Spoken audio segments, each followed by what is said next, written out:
सामाजिक कार्यकर्ते डॉक्टर श्रीकांत गुरव यांच्या पुढाकारातून तसेच भारतीय जनता पार्टी यांच्या संयुक्त विद्यमानं एकत्रित महात्मा ज्योतिराव फुले जन आरोग्य आणि आयुष्यमान भारत प्रधानमंत्री जन आरोग्य योजनेअंतर्गत मोफत हृदयरोग उपचार, निदान आणि शस्त्रक्रिया शिबिर सोमवारी घेण्यात आलं।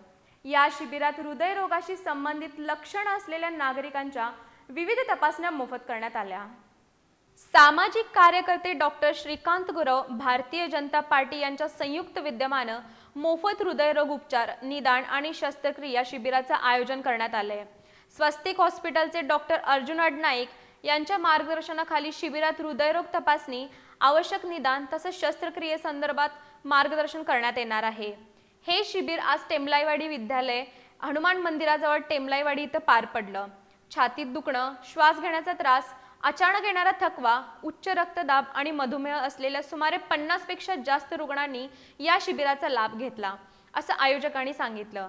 या उपक्रमांसाठी सामाजिक कार्यकर्ते डॉक्टर श्रीकांत गुरव यांचे विशेष सहकार्य लाभले। या प्रसंगी सैफ अली शेख, महेश पाटील, सुरेश पाटील, प्रदीप पाटील, संतोष सूर्यवंशी यांच्या पदाधिकारी आणि कार्यकर्ते उपस्थित होते।